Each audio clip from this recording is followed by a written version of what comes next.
अंबेडकर दर्शन।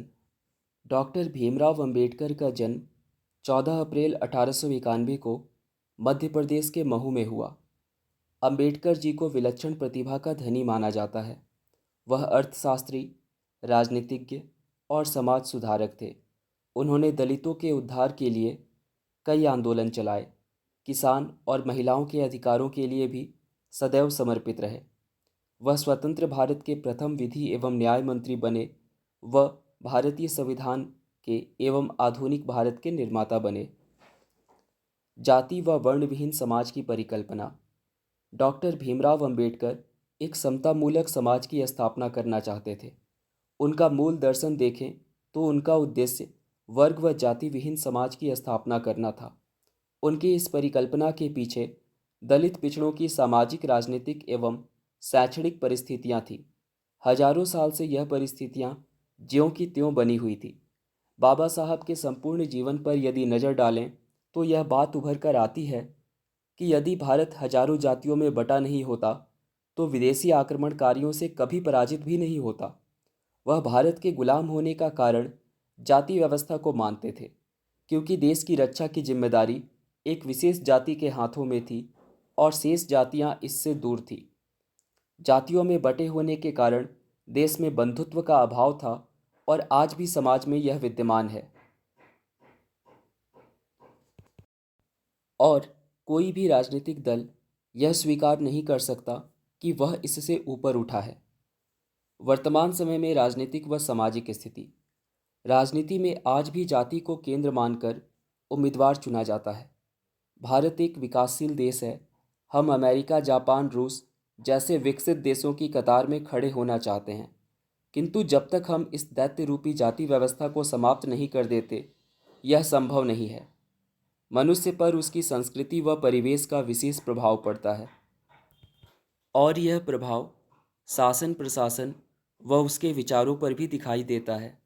इन्हीं नकारात्मक प्रभावों के चलते पिछड़ों को, महिलाओं को मुख्यधारा से नहीं जोड़ा जा सका है।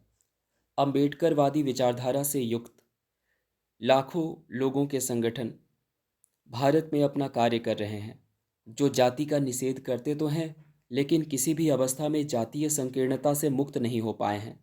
इनमें राजनीतिक दल भी शामिल हैं। डॉक्टर अंबेडकर ने गौतम बुद्ध के मूल मंत्र बहुजन हिताय बहुजन सुखाय की बात की और उसे अपनाया। कई राजनीतिक पार्टियों ने भी इसे ग्रहण किया, किंतु सत्ता में आते ही उनमें सत्ता के अवगुण विद्यमान होने लगे। वहाँ भी जाति पहुँच गई।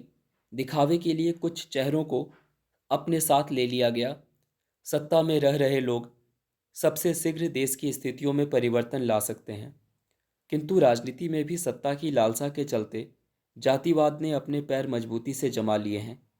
इस प्रक्रिया में कुछ विशेष वर्ग अधिक मजबूत हुए व अन्य वर्ग पिछड़ते चले गए हैं। डॉक्टर भीमराव अंबेडकर द्वारा राष्ट्रहित में किए गए कार्य।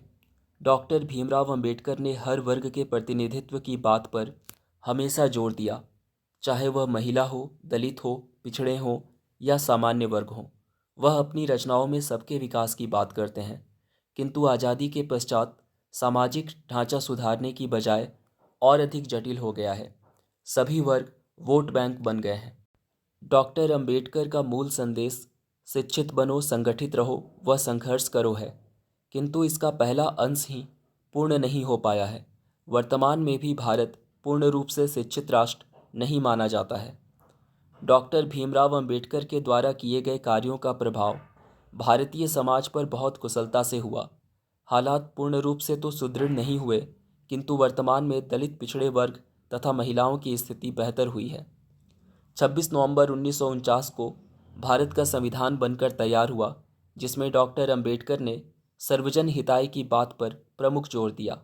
26 जनवरी 1950 को भारत का संविधान लागू हुआ, जिससे समाज के हर व्यक्ति को वोट देने का अधिकार, शिक्षा ग्रहण करने का अधिकार व अपनी संपत्ति रखने का अधिकार प्राप्त हुआ। सत्ता एक विशेष वर्ग के हाथ से निकलकर सामान्य जन के हाथ में आ गई। भारत विश्व का सबसे बड़ा लोकतंत्र बनकर विश्व के समक्ष आया। डॉक्टर अंबेडकर ने समाज में समानता लाने के लिए अंतर्जातीय विवाह का समर्थन किया। उन्होंने समाज में समानता व्याप्त करने के लिए कई आंदोलन भी किए। जिसमें उनके द्वारा किया गया महाड़ सत्याग्रह प्रमुख है, जिसमें उन्होंने अछूतों को तालाब से पानी लेने की प्रक्रिया को शुरू कराया। अभिजात वर्ग इसका विरोध करते थे, किंतु इस सत्याग्रह के पश्चात इस कुप्रथा का अंत हुआ। डॉक्टर अंबेडकर एक व्यक्ति न होकर पूरी संस्था स्वरूप थे।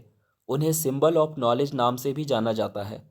उन्होंने केवल दलितों के लिए ही नहीं, अपितु संपूर्ण भारतवर्ष के लोगों के लिए अनेक कार्य किए। रिजर्व बैंक की स्थापना में डॉक्टर भीमराव अंबेडकर ने विशेष योगदान दिया।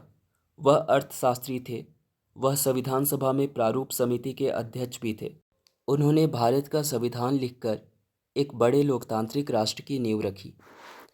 जिस प्रकार भारत के लिए गांधी दर्शन आवश्यक है, उसी प्रकार अंबेडकर दर्शन भी आवश्यक है। अंबेडकर दर्शन छात्रों के लिए परम आवश्यक है।